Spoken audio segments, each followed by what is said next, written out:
प्रणाम, नमस्कार, जय हिंद, राधे राधे, जय श्री कृष्णा। मैं ब्रजेश स्वागत करता हूं एक बार फिर से आपके अपने YouTube चैनल राज ऑनलाइन पॉइंट में। जैसा कि आप सभी को बता देना चाहता हूं कि इस वीडियो में हम लोग एनसीईआरटी मैथ 1.3 का 1 नंबर का क्वेश्चन को सॉल्यूशन करेंगे। और आप लोग जानते होंगे कि इस टाइप का क्वेश्चन आप लोगों के बोर्ड एग्जाम में हर बार पूछा जाता है। अगर यकीन ना हो भाई तो जाकर के प्रीवियस ईयर का क्वेश्चन देख लेना और फिर आकर के बताना कि ये आता है या नहीं आता है। इसलिए 2 मिनट में सिखाऊंगा, सिर्फ एक तरीका बताऊंगा और इस तरीका से अगर आप लोग बनाते हो तो फिर बताऊंगा कि क्या होता है। चलिए, क्वेश्चन दिया हुआ है प्रश्नावली 1.3 का 1 नंबर का क्वेश्चन है कि सिद्ध कीजिए कि √5 एक अपरिमेय संख्या। इसको सिद्ध करने के लिए बिल्कुल कुछ नहीं करना है। अपरिमेय है कि परिमेय है, एक बार क्वेश्चन कुछ अलग प्रकार से पूछा गया था, सब बच्चा घबरा गया था, तो उसके लिए भी बात करेंगे, आगे बात करेंगे। अपरिमेय है, यहाँ पे सीधा सा थॉट हम लोग को मानना है कि ये एक परिमेय संख्या है। तो जैसे सॉल्यूशन लिखेंगे इस प्रकार से लिखना है, सॉल्यूशन सॉल्यूशन, ठीक है। और मानेंगे यहाँ पे कि माना कि क्या है, यहाँ पे √5 है, तो यहाँ पे मानना है कि √5 एक आगे लिखा हुआ है एक और परिमेय संख्या है। यहाँ पे हम लोग मानेंगे जस्टिस का उल्टा, और परिमेय का उल्टा क्या होता है, परिमेय होता है। तो हम लोग मानेंगे यहाँ पे परिमेय संख्या है। क्या है, परिमेय संख्या है, परिमेय संख्या है। और अपरिमेय का उल्टा माने हैं, इसलिए लिखेंगे कि विपरीत मान से। क्या लिखेंगे, विपरीत मान से। आप लोग बचपन से जानते होंगे कि परिमेय संख्या किसको कहते हैं, परिमेय संख्या। तो बताओ, लिखेंगे यहाँ पे चूंकि परिमेय संख्या बराबर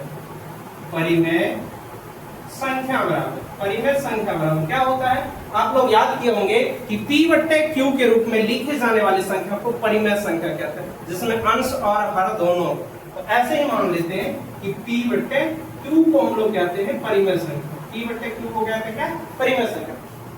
अब छोटा सा दिमाग लगा कि √5 को भी हम लोग परिमेय संख्या माने हैं, और इधर परिमेय संख्या होता है 1/Q, P/Q। और इसको अब हम लोग क्या करते हैं, प्रश्न से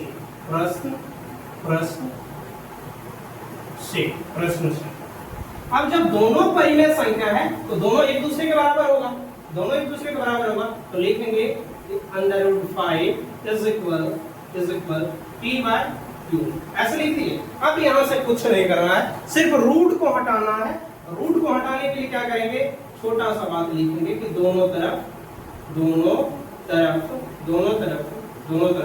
वर्ग करने पर, क्या करने पर, वर्ग करने पर। और तुम लोग बचपन से वर्ग करने पर कर रहे हो, वर्ग तो हमेशा से कर रहे हो। कैसे होता है, √5 है इज इक्वल है P/Q, और दोनों तरफ क्या लगाएंगे, स्क्वायर लगाएंगे।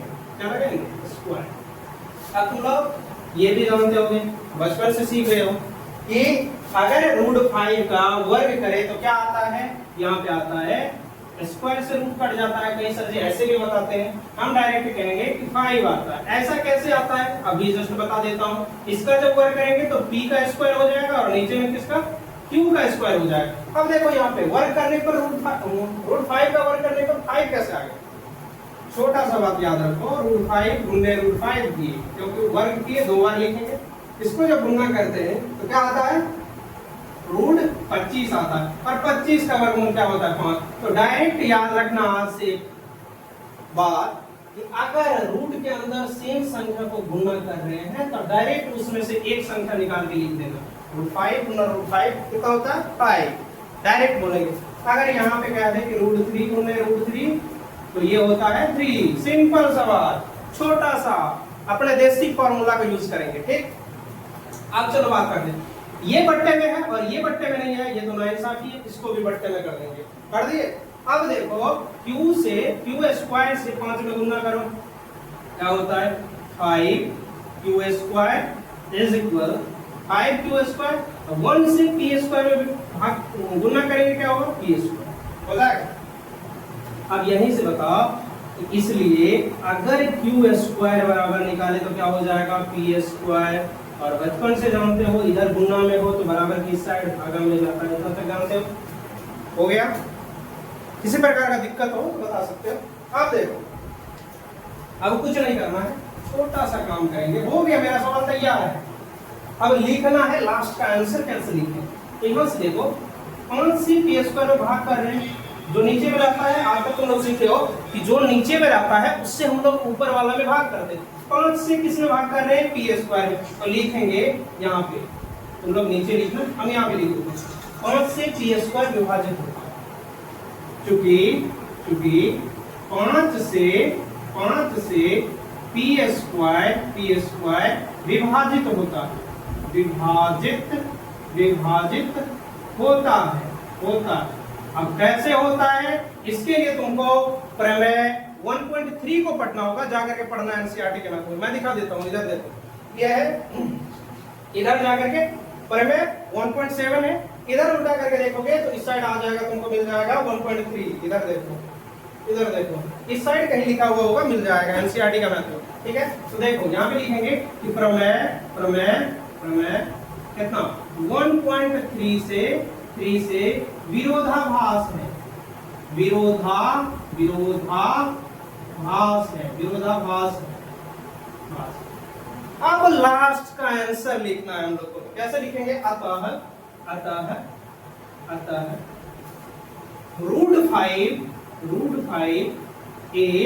एक अपरिमेय संख्या, क्या लिखेंगे, अपरिमेय संख्या है।